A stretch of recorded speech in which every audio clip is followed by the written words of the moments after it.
SI ಚಾನಲ್ಗೆ ಸ್ವಾಗತ ಸುಸ್ವಾಗತ ವೀಕ್ಷಕರ ಇವತ್ತು ಇನ್ನೂ ಕೂಡ ನಿಮಗೆ ಅನ್ನಭಾಗ್ಯ ದುಡ್ಡು ಜಮಾ ಆಗಿಲ್ಲ ಅಂದ್ರೆ ಈ ವಿಡಿಯೋವನ್ನು ಸಂಪೂರ್ಣವಾಗಿ ನೋಡಿ ಏನ ಕಾರಣದಿಂದ ನಮಗೆ ಇನ್ನೂ ಕೂಡ ಜಮಾ ಆಗಿಲ್ಲ ಅನ್ನೋದು ನಿಮಗೆ ತಿಳಿಯುತ್ತದೆ ವೀಕ್ಷಕರೇ.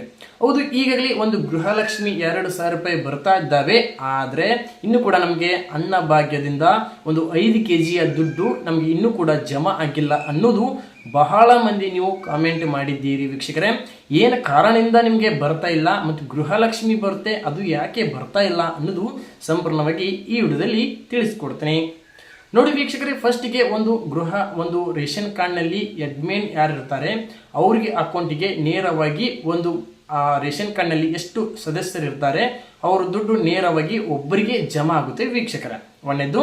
ಅದೇ ರೀತಿ ನಿಮ್ಮ ಆಧಾರ್ ಕಾರ್ಡಿಗೆ ಮತ್ತು ಒಂದು ಬ್ಯಾಂಕ್ ಪಾಸ್ಬುಕ್ಗೆ ಲಿಂಕ್ ಇದೆ ಮತ್ತು ಗೃಹಲಕ್ಷ್ಮಿ ಬರ್ತಾ ಇದೆ ಮತ್ತು ನಮಗೆ ಇನ್ನೂ ಕೂಡ ಅನ್ನಭಾಗ್ಯ ಬರ್ತಾ ಇಲ್ಲ ಅನ್ನೋದು ಭಾಳ ಇದೆ. ಅಂದ್ರೆ ಒಂದು ಆಧಾರ್ ಕಾರ್ಡಿಗೆ ಒಂದು ಬ್ಯಾಂಕ್ ಪಾಸ್ಬುಕ್ಗೆ ಲಿಂಕ್ ಇಲ್ಲಪ್ಪ ಅಂದ್ರೆ ಒಂದು ಗೃಹಲಕ್ಷ್ಮಿ ಕೂಡ ಬರ್ತಿದ್ದಿಲ್ಲ.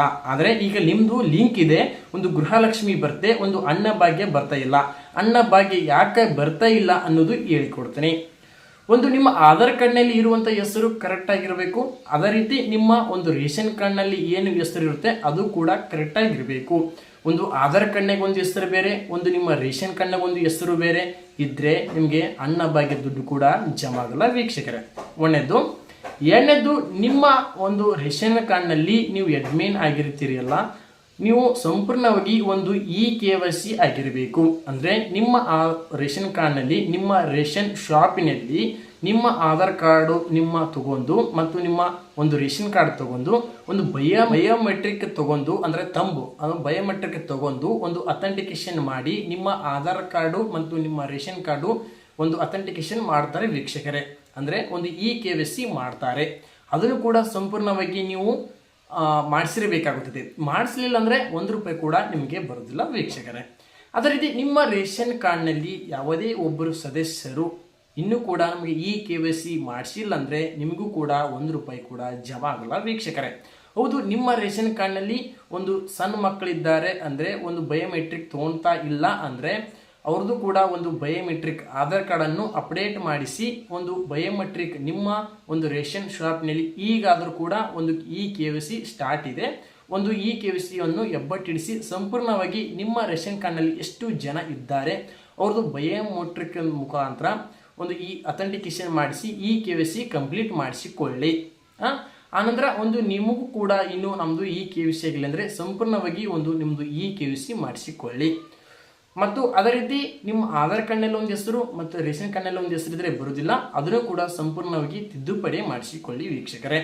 ಇಷ್ಟು ಮಾಡಿದರೆ ಸಾಕು, ನಿಮಗೆ ನೇರವಾಗಿ ಒಂದು ಅನ್ನಭಾಗ್ಯ ದುಡ್ಡು ಒಂದು ನಿಮ್ಮ ಒಂದು ರೇಷನ್ ತೊಗೊಂಡಿರ್ಬೇಕು. ನೋಡಿ, ಫಸ್ಟಿಗೆ ನೀವು ರೇಷನ್ ರೇಷನ್ ಹೆಬ್ಬಟ್ಟಿಡ್ದ ನಾವು ರೇಷನ್ ತೊಗೊಂಡಿವಿ ಅಂದರೆ ಇನ್ನು 3 ದಿನದಿಂದ 4 ದಿನ ಟೈಮ್ ತೊಗೊಂಡುತ್ತೆ. ಆ ನಂತರ ನಿಮಗೆ ನೇರವಾಗಿ ಒಂದು DBT ಮುಖಾಂತರ ಒಂದು ಹಣ ಜಮಾ ಆಗುತ್ತೆ ವೀಕ್ಷಕರೇ. ನೀವು ಕಂಪಲ್ಸರಿಯಾಗಿ ರೇಷನ್ ತೊಗೊತಾ ಇರಬೇಕು.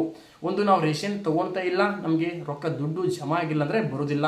ನೀವು ಏನು ರೇಷನ್ ತೊಗೊಂಡಿರ್ತೀರಿ ಅದರ ಮೇಲೆ ನಿಮಗೆ ದುಡ್ಡು ಜಮಾ ಮಾಡ್ತಾರೆ ವೀಕ್ಷಕರೇ. ಈ ತಿಂಗಳು ನಾವು ರೇಷನ್ನ ತೊಗೊಂಡಿಲ್ಲ, ನಾವು ಬಯೋಮೆಟ್ರಿಕ್ ಹಿಡಿದಿಲ್ಲ ಅಂದರೆ ನಿಮ್ಗೆ ಈ ತಿಂಗಳಿನ ದುಡ್ಡು ಜಮಾ ಆಗೋದಿಲ್ಲ ವೀಕ್ಷಕರೇ.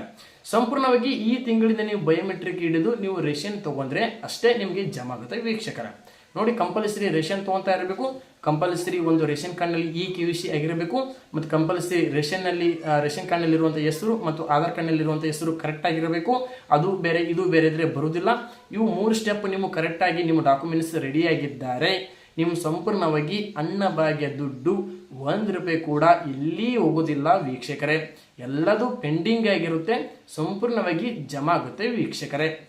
ಈ ವಿಡಿಯೋ ನಿಮಗೆ ಇಷ್ಟವಾದರೆ ಲೈಕ್ ಮಾಡಿ. ಅದೇ ರೀತಿ ನಿಮಗೆ ಫ್ರೆಂಡ್ಸು ನಿಮ್ಮ ಸಂಬಂಧಿಕರಿಗೆ ಇದೇ ಥರ ಒಂದು ಸಮಸ್ಯೆ ಆಗಿರುತ್ತೆ ವೀಕ್ಷಕರೇ. ಈ ವಿಡಿಯೋವನ್ನು ಅವರಿಗೆ ಶೇರ್ ಮಾಡಿದರೆ ಅವ್ರಿಗೆ ಕೂಡ ಒಂದು ಹೆಲ್ಪ್ ಆಗುತ್ತೆ ಅನ್ನೋದು ನನ್ನ ಅಭಿಪ್ರಾಯ ವೀಕ್ಷಕರೇ. ಈ ವಿಡಿಯೋವನ್ನು ಅವ್ರಿಗೂ ಕೂಡ ಶೇರ್ ಮಾಡಿ. ಅದೇ ರೀತಿ ನಿಮಗೆ ಈ ರೀತಿ ಒಂದು ಕ್ವಶನ್ ಒಂದು ಬೇರೆ ಕ್ವಶನ್ ಇದ್ದರೆ ನನಗೆ ಕಾಮೆಂಟ್ ಬಾಕ್ಸ್ನಲ್ಲಿ ಕಾಮೆಂಟ್ ಮಾಡಿ, ಸಂಪೂರ್ಣವಾಗಿ ನಿಮಗೆ ಅದರ ಬಗ್ಗೆ ಹೇಳಿಕೊಡ್ತೀನಿ. ಅದೇ ರೀತಿ ನಿಮಗೆ ಯಾವುದೇ ಒಂದು ಗೌರ್ಮೆಂಟ್ ಕಡೆಯಿಂದ